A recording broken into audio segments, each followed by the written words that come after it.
기도하는 것이 나의 욕심을 쫓아가지 않게 하시고 아버지의 뜻을 따라 살려고 하는 애씀과 수고가 되게 하여 주시옵소서. 아멘. 말씀 듣기를 원합니다. 전할 때에 지혜를 다하시고 들을 때에 깨닫게 하셔서 아멘. 그 말씀으로 살아내는 능력이 한 주간 동안 또 우리의 삶 속에 나타나게 하여 주시옵소서. 아멘. 드린 물질로 인해서 영광 받으시며 쓰이는 곳에 하나님의 크고 놀라운 역사가 일어나기를 원합니다. 아멘. 우리가 사는 이유가 하나님과 하나님의 나라를 위해 살진데 드려 살기를 기쁨으로 갖게 하시고 더욱 힘써 주를 위해 살아가는 저들이 되게 하여 주시고 약속하신 복으로 채워 주시옵소서. 아멘. 예수님의 이름으로 기도하옵나이다. 아멘. 지난주 추수감사절로 인해서 한 주간 스가랴서의 말씀을 쉬었습니다. 이어서 오늘 15번째 스가랴서 10장 6절로 12절 처음 사랑으로 부르시는 하나님의 부름의 방식에 대해서 말씀을 나누고자 합니다. 한 주간 쉬었으니까 다시 정리해 보겠습니다. 우리가 스가랴서를 설교하면서 여러 차례 전체 구조를 말씀을 드렸어요. 다시 복습해 보자면 1장 1절로 6절은 서론이었습니다. 서론은 전체를 깔고 있는 내용이죠. 1장 7절로 6장 끝까지 8가지 환상을 통해서 하나님이 말씀을 그림으로 설명해 주셨고 비록 여러 가지 혼란 중에 있지만 하나님이 반드시 승리케 하실 것이다 라고 하는 것을 보게 하셨습니다. 또 7장과 8장에 두 가지 메시지가 나온다 했는데 7장은 금식 그리고 8장은 회복에 대한 메시지가 담겨 있었고요. 9장부터 14장까지는 두 가지 예언이 나옵니다. 메시아의 초림과 배척당하심 그리고 메시아의 재림과 통치가 그 내용입니다. 그런데 스가랴 9장부터 14장은 성전 재건이 완료된 후 40여 년이 흐르고 나서 주어진 말씀이라는 거죠. 그러니까 8장과 9장의 사이 어간에 약 40여 년의 세월이 있다는 것을 감안하고 성경의 행간을 파악하고 읽으셔야 되겠죠. 자, 성전이 재건되었습니다. 저들이 돌아와서 이제 성전을 재건하고 말씀을 회복하고 성전 문화를 이제 세워가는 그런 염원이 있었겠죠. 그러나 기대와는 달리 주변 열국들의 방해와 핍박은 여전했고 그로 인해서 하나님의 백성들은 자기들이 가졌던 기대대로 안 되니까 불안해하고 있었습니다. 그런 가운데 10장 전반부에서 늦은 비를 구하라. 하나님이 반드시 열매 맺게 하실 것이다 라고 하시고 이제 후반부가 시작되는 6절에서 내가 유다 족속을 견고하게 하고 요셉 족속을 그랬어요. 여기 요셉 족속은 편협하게 얘기하면 므낫세와 에브라임을 얘기하고 또 확대해서 얘기하면 12지파 북이스라엘을 다 얘기한다고 할 수 있고요. 더 이제 종말론적으로 얘기하면 온 열방을 향해 있는 메시지입니다. 그러니까 요셉 족속을 구원할지라는 말씀으로 시작합니다. 어느 신학자의 말인데요. 타락 이전의 인간이 하나님과 교제한 관계보다 타락한 후 그리스도의 십자가로 구원받은 후 하나님과 나누는 교제가 더 깊고 친밀하다라는 표현을 했어요. 그 의미가 뭐냐면 인간은 타락해서 죄로 인해 타락해서 하나님과의 관계를 깨뜨렸지만 그리스도의 십자가를 통해서 그 타락으로부터 하나님과의 관계를 회복시켰고 그 시켰을 때에는 타락 이전보다 더 아름답고 더 온전한 인간으로 회복된다. 타락으로 인해 하나님께 버려진 상처가 조금도 남아있지 않게 된다 하는 사실을 그렇게 표현한 것 같습니다. 알프레드 디 수자의 시 중에 사랑하라 한 번도 상처받지 않은 것처럼 이런 시집이 있어요. 류시아 씨의 시모음집에 담겨 있는데 사랑하라 한 번도 상처받지 않은 것처럼 사실 사람이 한 번도 상처받지 않은 것처럼 사람을 사랑할 수 있을까요? 이미 받은 상처가 있다고 할 때 정말 상처받지 않았던 그 처음의 마음으로 그 사람을 대할 수 있을까? 이에 대해서 성경은 가능하다고 얘기해요. 이에 대해서 성경은 그리스도의 십자가의 은혜와 하나님의 사랑을 경험하며 가능하다라고 말씀했고 오늘 본문의 말씀이 그 사실을 나타내고 계십니다. 이런 이해 속에서 오늘 10장의 후반부를 처음 사랑으로 부르시는 하나님의 방식이라는 제목으로 적용 설교를 하고자 합니다. 우리가 흔히 이런 얘기를 하는데요. 사람 중에는 꼭 있어야 할 사람이 있고요. 꼭 있어야 할 사람은 남에게 유익을 주는 사람이겠죠. 또 두 번째로는 있어도 그만 없어도 그만인 사람, 유익도 피해도 없이 그냥 그런 사람이 있을 수 있고 세 번째는 있어서는 안 될 사람, 남에게 피해를 주는 사람이죠. 이 경우 가운데에 오늘 나는 어떤 사람인 것 같습니까? 첫째, 꼭 있어야 하는 사람. 둘째, 있어도 그만, 없어도 그만인 사람. 셋째, 있어서는 안 될 사람. 사람이 자신을 위하고 가족을 위하는 것은 잘하는 일이죠. 아니, 당연한 일이죠. 자신을 위하고 가족을 위하는 것은 잘하는 일일 뿐만 아니라 마땅한 일. 그런데 가끔 주변을 보면 자기 하나도 추스리지 못하고 자기 하나도 추스리지 못하는데 가족을 추스릴 리가 없는 그런 경우의 사람들이 있습니다. 요즘 한국 사회의 위기 가운데 하나가 뭔가 하면 경제적인 어려움으로 인해 이런 경우의 사람들이 많아지고 있다는 거예요. 가족을 못 추스릴 뿐만 아니고 자기 하나도 추스리지 못하는 그런 경우의 사람들이 지금 한국 사회에 늘어가고 있고 코로나19로 인해서 이 일이 가중되고 있습니다. 반면에 어떤 사람들은 자신을 넘어 그 가족을 넘어서 이웃을 생각하고 소외된 사람들을 섬기면서 살기도 합니다.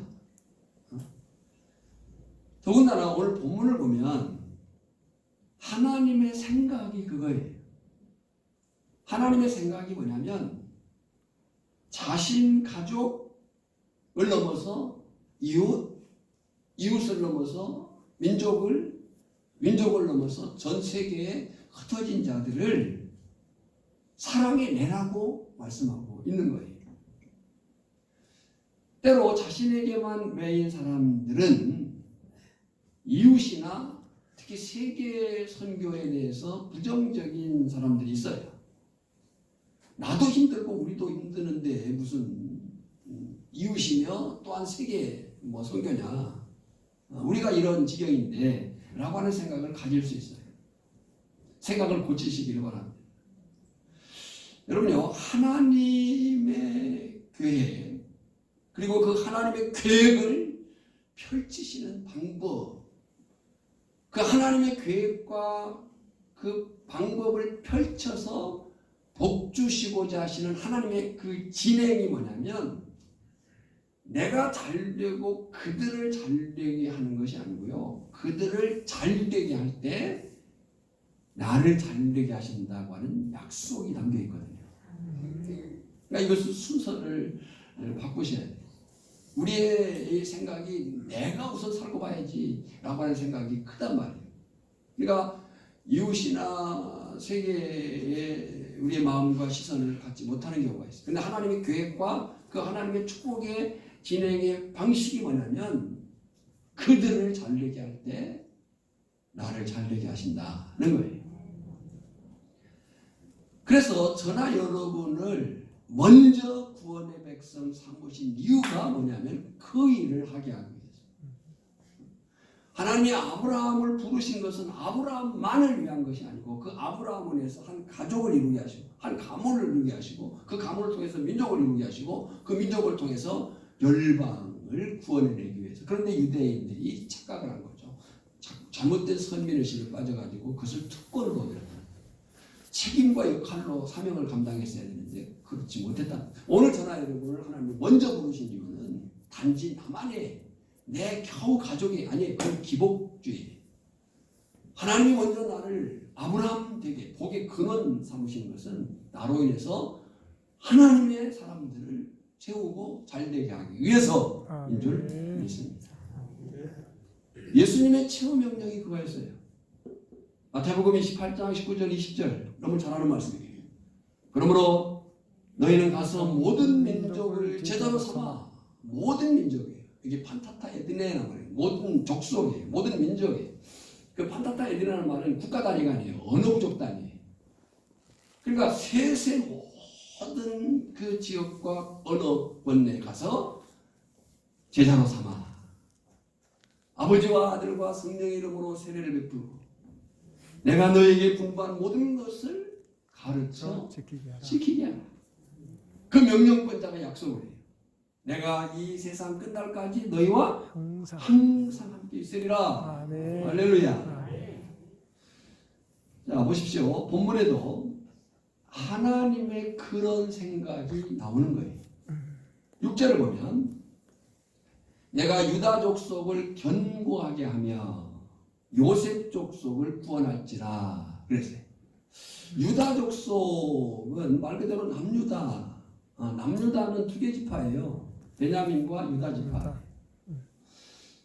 그리고 요셉 지파, 앞에서도 잠깐 얘기했지만 이 요셉 지파는 므낫세와 에브라임이죠. 근데 여기서는 이제 상징을 나타낸 거예요. 므낫세와 에브라임이 요셉의 두 아들이지만 북이스라엘을 나타내고 그 북이스라엘이지만 결국 온 열방의 사람들을 포함한다. 뒤에서 그 얘기는 다시 하겠습니다. 자, 생각해 보십시오. 남유다는 BC 586년에 바벨론에게 망했어요. 그런데 그 바벨론이라는 나라의 포로 정책은 그들을 데리고 가서 한 곳에 모아뒀어요. 그리고 그들이 돌아와 지금 스가랴서가 얘기하고 있는 성전을 재건한 거고 1차 스룹바벨과 예수아가 2차 에스라가 3차 느헤미야가 이렇게 돌아오는 거예요. 그러니까 남유다는 하나님의 약속대로 사실 바벨론에 의해서 무너지지만 성경은 바벨론에 의해서 무너졌다고 하지 않고 하나님께서 그렇게 하셨다고 얘기하는 거예요. 여러분, 저나 여러분이 우리의 삶 가운데서 늘 기억할 것은 하나님의 절대 주권 섭리. 내가 생각하고 내 계획하고 누구 때문에 무엇 때문에 되어지는 어떤 일 같지만은요, 아니요. 그 모든 것이 하나님의 절대 주권에 우리를 향한 간섭하심이라는 거예요. 그 남유다 백성들은 70년 포로 생활이 끝나고 돌아와요.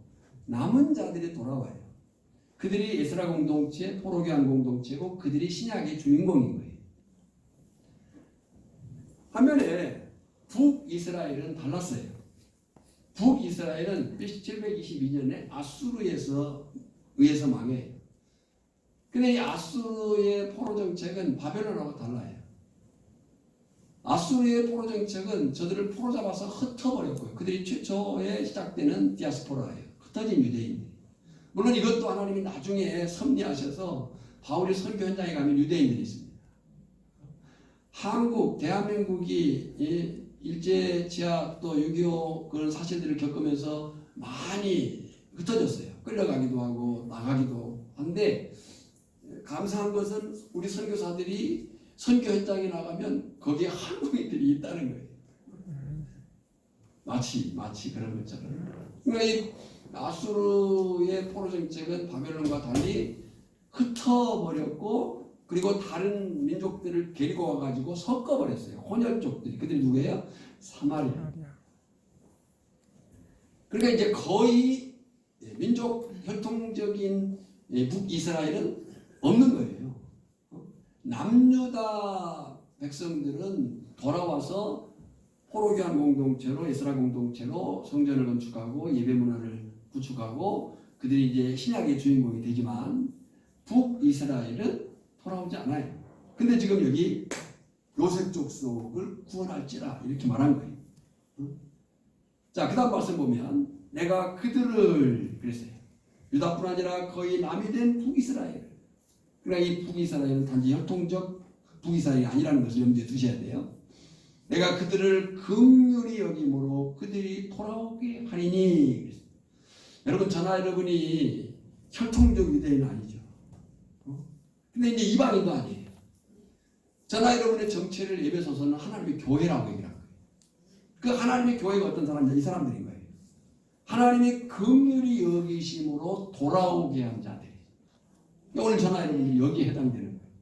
그리고 앞으로 돌아올 사람들이 여기에 있는 거죠. 그리고 그 회복의 정도가 뭐냐면 그들은 내가 내버린 일이 없었음 같이 되리라. 버린 적이 없는 것처럼 한 번도 상처받지 않은 것처럼 그들을 사랑하겠다는 거예요. 그들은 내가 내버린 일이 없었음 같이 되리라. 나는 그들의 하나님 여호와라. 내가 그들에게 들으리라. 이 말씀의 의미가 뭐예요? 너희는 과거의 가족 개념, 민족 개념, 국가 개념을 뛰어넘어서 말씀을 듣고 싶어하는 모인 사람들이다. 때문에 그들은 하나님의 말씀을 들어야 된다. 누구든지 돌아와야 되고 돌아오게 해야 된다. 아니, 하나님께서 그렇게 하시겠다는 거예요. 마태복음 26장에 보면요, 예수님이 많은 무리에게 말씀을 가르치고 계실 때 가족들이 예수님을 찾아와요. 그때 예수님이 말씀을 하셔요. 48절에 보면 누가 내 어머니며 내 동생들이냐. 그래서 지금 예수님의 어머니와 예수님의 형제들이 온 거죠. 그에 대해서 예수님이 묻는 거예요. 누가 내 어머니며 내 동생들이냐. 그러면서 49절에 제자들을 가리키며 나의 어머니와 나의 동생들을 보라. 그리고 50절에 같이 읽어볼까요? 누구든지 하늘에 계신 내 아버지의 뜻대로 하는 자가 내 형제요 자매요 하나님의 어머니라. 그러니까 우리가 혈육으로서의 가족관계에 잘해야죠. 부모, 자식, 형제 잘해야 되지만 더 성경에서 의해서 말씀을 한다면 그 가족도 가족이겠지만은 진짜 가족은 영적 가족이라는 거죠. 예수 그리스도 안에서 예수 그리스도의 피로 하나 된 영적 가족. 그래서 성도, 교회를 말할 때 권속이라는 말을 써요. 권속은 패밀리입니다. 가족입니다. 누구든지 하늘에 계신 내 아버지의 뜻대로 하는 자가 내 형제요 자매요 어머니라. 이것은 부모나 형제가 필요 없다는 얘기를 하고 있는 게 아니고 너희가 더 큰 가족을 바랍니다. 그 더 큰 가족이 뭐예요? 세계에 흩어져 있는 하나님의 자녀들이라. 그들을 하나님이 너희를 통해서 부르시겠다. 내가 지금 부르고 있다. 아니 내가 오게끔 하겠다. 그 얘기예요. 그 오게끔 하는 일에 하나님 우리를 쓰시고자 하시는 거예요. 자, 7절 보십시오. 에브라임에 대해서 요셉 족속으로 얘기를 했어요. 에브라임이 용사 같아서 그랬어요. 이 에브라임이 용사 같다. 그 에브라임 족속은요 노예되었을 뿐만 아니라 이제 흩어져 버렸고 죄 아래 놓여 있었어요. 노예였어요. 죄의 노예였어요. 오늘 그들을 하나님이 돌아오게끔 하겠다는 거예요. 아니 오늘 전화 여러분들을 하나님이 그런 전화 여러분을 하나님께서 돌아오게 하셨어요. 아멘. 저희들이 용사 같기는커녕 노예였어요. 뭐의 노예였어요? 죄의 노예였어요.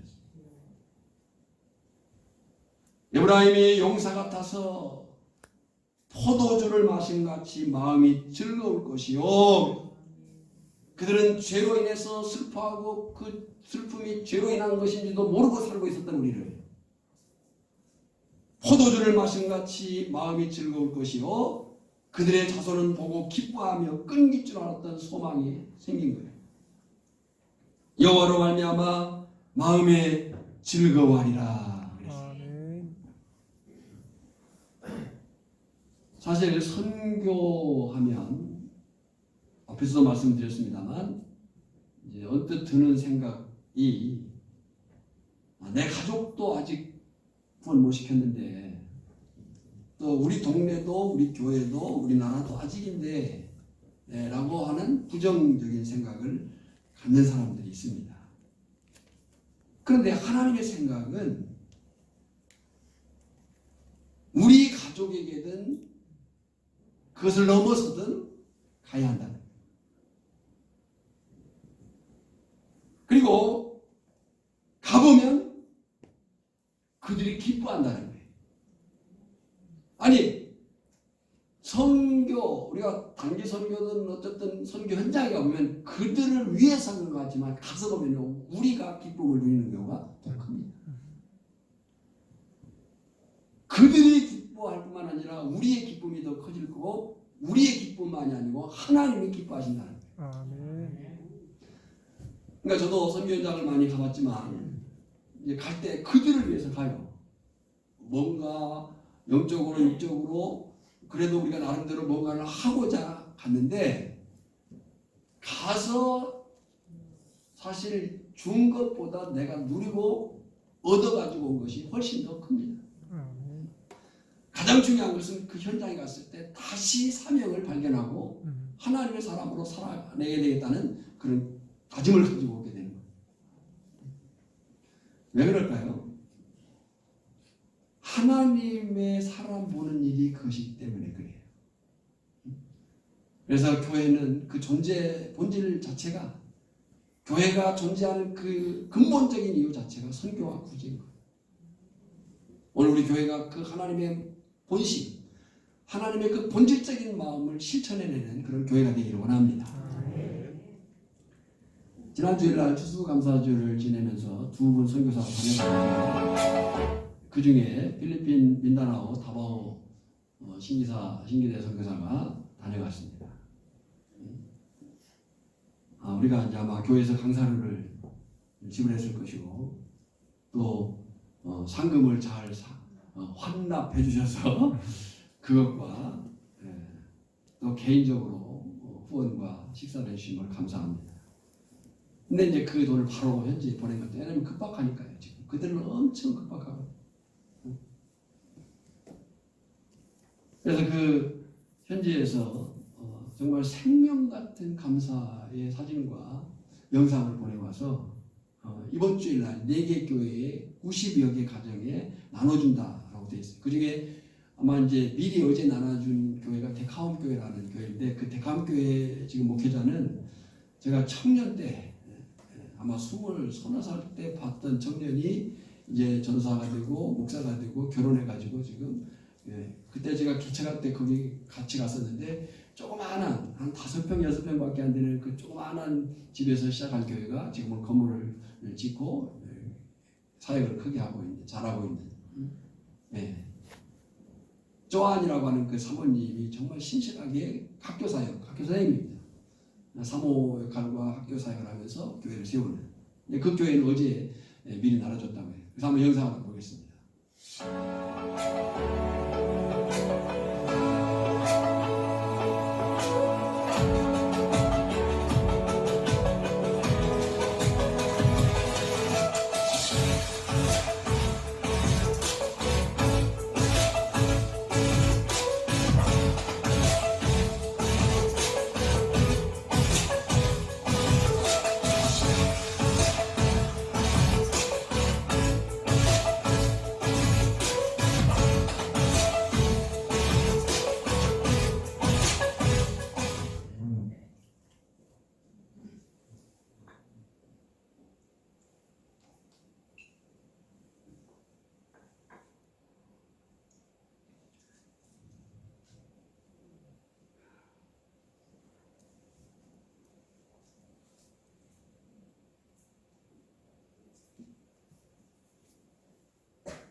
이렇게 하나님은요,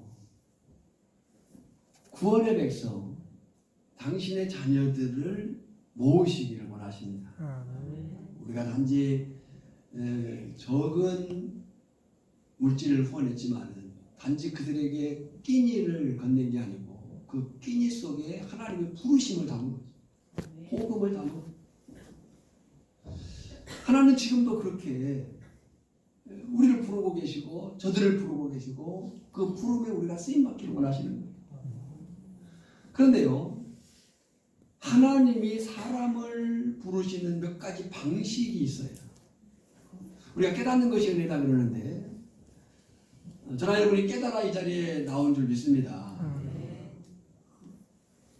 하나님이 사람을 부르시는 방식이 몇 가지가 있어요. 그중 첫 번째가 뭐냐면 휘바람을 부신다는 거예요. 8절에 보면 내가 그들을 향하여 휘바람을, 여러분 여기 휘바람은 하나님의 부름의 신호입니다. 목자가 양을 부를 때, 주인이 개를 부를 때 휘바람을 사용하는 거예요. 목자들이 막 쫓아다니면서 양을 찾지 않습니다.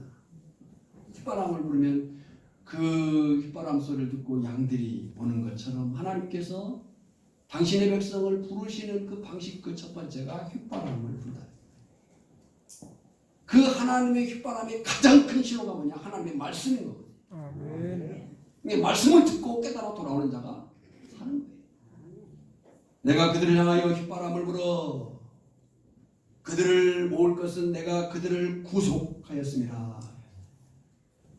휘바람을 들고 듣고 돌아오면 그 다음 말씀이 뭐예요? 그들이 전에 번성하던 것 같이 번성하리라. 포로되었고 흩어졌고 노예되었고 죄의 지배 안에 있었던 그들이 돌아와 번성할 것이다. 오늘 우리에게, 우리로 인해서 우리 가족이, 우리로 인해서 이웃들이, 우리로 인해서 선교 현장이 그런 역사에 그 하나님의 부르심 앞에서는 거룩함을 체험하기를 원합니다. 두 번째예요. 9절로 10절에 보면 하나님의 사람을 부르시는 그 부르의 방식이 뭐냐면 삶을 무너뜨리실 때가 있어요. 내가 그들을 여러 백성들 가운데 흩으려니와. 여러분요, 하나님이 부르시면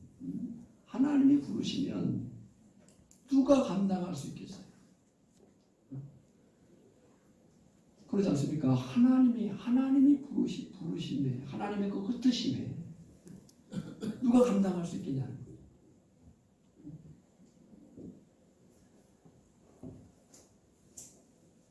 코로나19가 끊이지 않고 끊기지 않고 지금 3차 재확산의 조짐이 있고 그래도 이 전남의 안정권이라고 생각했었는데 지금 광주 전남 그리고 순천 광양 타 지역들이 1.5단계인 상태에서 지금 현재 순천이 2단계입니다. 순천은 우리가 알다시피 광주도 마찬가지지만 우리 생활권입니다. 근데 왜 이런 문제, 이제 정치적인 또 방역의 문제, 어떤 코로나 백신의 문제가 있긴 하겠지만 어쩌면 하나님의 그 삶을 무너뜨리심의 부르심, 우리의 일상을 깨뜨리시는 하나님의 그 부르심,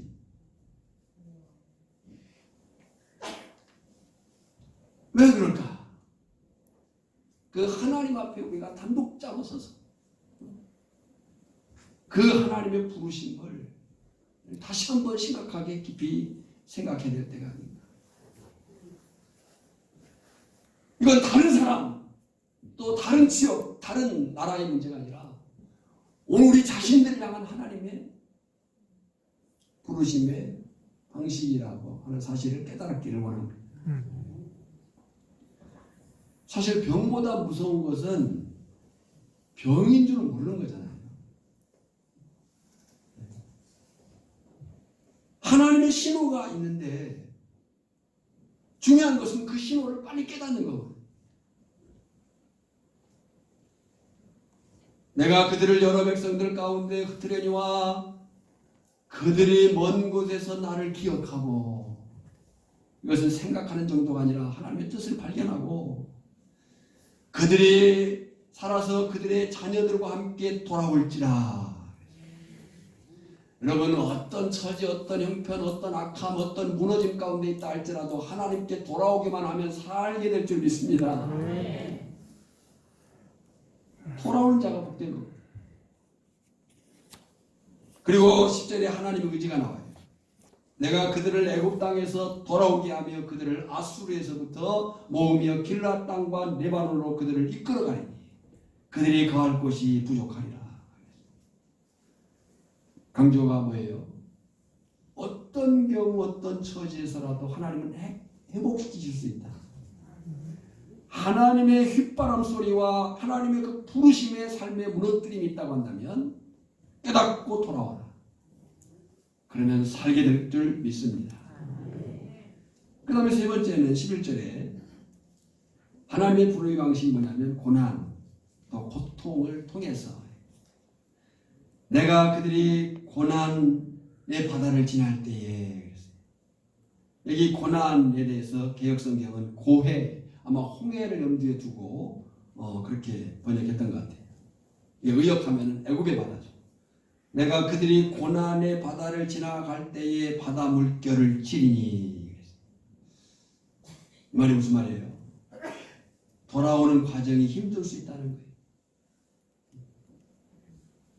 그러나 돌아오기만 하면, 돌아오는 과정이 힘들지는 몰라도, 여러분 우리에게도 지금도 있는 그런 간증이기도 하고 경험이기도 한데요. 예전에 보면 그런 간증들이 많았거든요. 불신의 가정에 특히 여성분들이 이제 정말 불신의 가문에 특히 대대로 이어오는 종갓집 같은데 이제 결혼해가지고 믿는 여성이 이제 결혼해가지고 겪는 고난이 크잖아요. 그래서 그가 이제 예수를 알기 때문에 예수를 믿을 뿐만 아니라 예수를 전하고 싶은데 전하기는커녕 자신도 감당하기 어려운 경우가 많거든요. 제 경험으로도 그런 사람들을 많이 만났고요. 가끔 교회 오면은요 얼굴을 주지 못하고 그냥 흐느끼면서 예배하고 그런 사람들이 있었어요. 예배당 간다고 교회 간다고 남편에게 맞고 얼굴이 멍해져가지고 고개를 들지 못하고 그런 경우도 있어요. 그런데 그렇게 돌아온 사람이 살아나고 그 살아난 사람이 자기 가족을 구원시키고 그 가족뿐만 아니라 자기 가문을 예수 믿는 가족으로 만든 사람들이 많습니다.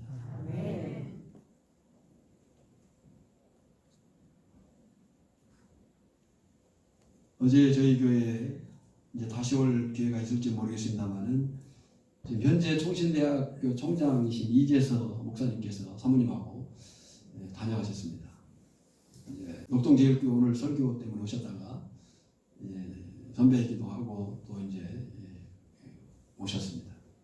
이제 교제하고 여기 사진도 찍고 또 저 월포 뒷길 둘레길도 걷고 그랬는데요. 그분이 여기 구례 쪽에 살아요. 황전 사람입니다. 황전 사람. 근데 그분의 말씀 그 간증집이 있는데 그분이 15에 완전 신명합니다. 시력이 뭐 아무것도 안 보이는 거예요. 15살에. 근데 그 15의 시력을 잃은 상태에서 공부를 하고 영어도 잘 못하는 상태에서 외국 가가지고 거기서 공부를 하고 논문을 쓰고 학위를 얻고 이제 총신에 와서 교수를 하다가 사회복지 쪽에 그 미랄 선교 단체를 조직하시고 지금도 세계 미랄 선교 단체와 관여하고 계십니다. 그분이 짧게 보여준 모습이고 짧게 얘기한 거지만 그가 예수 안에 산다는 그 고난의 여정이 얼마나 컸겠어요. 사모님이 손을 잡고 늘 안내를 하셔요. 근데 저희 집에 식사로 들어오시면서 집에 들어오시면서 한번 찌시고 익숙하지 않은 공간이니까 저희 현관에서 한번 쿵 찌시고 화장실 갔다가 나오시면서 쿵 찌시고 쿵쿵 소리가 들려요. 당신 집에서는 이제 익숙하니까 안 그러겠지만 모르는 공간에 왔으니까 그러겠죠. 육체의 부딪힘은 그렇다 치더라도 육체의 부딪힘은 불편함일 수 있지만 그가 그 과정 속에서 겪었을 그 마음의 또 어떤 그 차별의 그 과정에 점자로 영어를 배우고 논문을 쓰고 그리고 사실 정상인도 되기 힘든 그 총장의 자리에 올라간다고 할 때의 그 과정이 얼마나 힘들고 어려웠겠어요. 근데 놀라운 것은요, 여기 그 둘레길을 걸으시는데 어찌나 걸음이 빠른지 사모님 손을 잡고 가긴 하는데 그냥 그렇게 산을 의지가 강한 거죠. 그건 단지 육체적인 의지가 아니고 그가 하나님의 사람으로 살아내겠다고 하는 의지가 강하신 것 같아요. 아멘. 자기를 세우신 그분. 지금 우리 종회나 종신에 여러 가지 산정한 문제들이 많거든요. 그 안에 있었던 아픔들도 있고. 근데 이분이 오심으로 인해서 회복되고 있는 것들이 많이 보여요. 우리가 여기서 기도해 줘야 되고 정말 그 진심으로 하나님의 나라와 다음 세대를 위해서 사는 분들을 위해서 기도해야 되지 않을까. 그러니까 그 고난의 과정에서 돌아올 때가 얼마나 힘들겠어요. 힘들었겠어요. 아마 우리 가운데도 예수 믿고 그 예수 믿는 과정 속에서 겪었던 그 고난의 일들이 있었을 것이고 지금도 겪고 있는 사람들이 있을 수 있겠죠. 그러나 돌아왔으니 우리가 기뻐하는 것이고 반드시 돌아오면 그 기쁨을 얻게 될 줄 믿습니다. 보십시오. 나일의 깊은 곳이 이 나일의 깊은 곳은요 위협적인 상황을 의미한 거죠. 나일의 깊은 곳이 다 마르겠고 아수리의 교만이 어떤 강한 박해도 낮아지겠고 애굽의 귤은 홀입니다. 왕의 손에 잡혀있는 그 강한 권력이죠. 어떤 압제도 없어지리라. 어떻게 됩니까? 12절에 같이 읽습니다. 내가 그들로 나 여호와를 의지하여 견고하게 하리라. 그들이 내 이름으로 행하리라. 나 여호와의 말이라. 여기 본문의 주어가 다 3인칭 단수입니다. 내가, 나는, 나를 하나님의 의미하는 것이 12번 나와요. 무슨 얘기예요? 하나님께서 돌아오는 자는 반드시 승리케 하시고 복을 주신다는 거예요. 그러니까 성도는 싸우기만 하면, 돌아오기만 하면, 그 무너진 삶의 자리를 틀고 일어서기만 하면 그 과정이 힘들지라도 하나님께서 반드시 승리케 하실 것이다. 당신의 백성을 반드시 살리실 것이다. 그리고 살아난 저들로 인해서 또 다른 열방의 많은 사람들을 살아난 자들로 삼으라고 하는 하나님의 명령이 이 말씀 속에 담겨 있는 줄 믿습니다. 느헤미야 4장 20절에 보면 느헤미야가 성벽 재건의 상황에서 방해를 크게 받습니다. 그때 느헤미야가 외친 말이 4장 20절에 나와요. 너희는 어디서든지 나팔 소리를 듣거든. 여러분 지금 하나님의 나팔 소리가 들립니까? 휘바람 소리가 들립니까? 삶의 무너뜨림을 통해서 나를 깨닫게 하시는 하나님의 그 부름에 있습니까? 고난과 고통이 있으니까 그것이 하나님의 부름이라고 하는 사실을 깨닫기를 원합니다. 너희는 어디서든지 나팔 소리를 듣거든 그리로 모여서 우리에게로 나오라. 그 다음 같이 읽을까요? 우리 하나님이 우리를 위하여 싸우시리라. 아멘. 할렐루야. 아멘. 이 약속을 믿고 저나 여러분이 돌아와 믿음으로 살 뿐만 아니라 돌아올 자들을 향해서 이 하나님의 하나님 되심을 증거하는 한 주간의 삶이 되기를 주님의 이름으로 축복합니다. 하나님 아버지 감사합니다. 오늘 이 말씀 안에서 처음 사랑으로 부르시는 하나님의 부르 방식을 듣게 하셨사옵니다. 내가 먼저 또 내 가족을 먼저 이웃을 먼저 또 열방을 향해서 이 하나님의 하나님 되심을 증거해내는 거룩한 삶이 우리 안에 있게 하여 주시옵소서. 지금도 여러 유혹과 혼란 가운데 있는 자들이 있음을 압니다. 악한 사단의 것들이 방해하고 있는 그런 사실들을 우리가 압니다. 깨닫게 하시고 더욱 힘써 믿음으로 살게 하시고 내가 누구인지를 알아서 이제 어떻게 살지를 분명히 하고 하나님께서 우리에게 맡긴 그 사명 붙들어 충성되이 사는 거룩한 삶이 한 주간 계속되게 하여 주시옵소서. 아멘. 이제는 우리를 구원하신 예수 그리스도의 은혜와 성부 하나님의 크고 놀라우신 사랑과 성령의 깨닫게 하심의 능력이 오늘 말씀 앞에 다시 믿음으로 살고자 다짐하는 사명자로 살고자 다짐하는 귀한 심령들이 이제부터 영원까지 항상 함께 있을지어다. 아멘.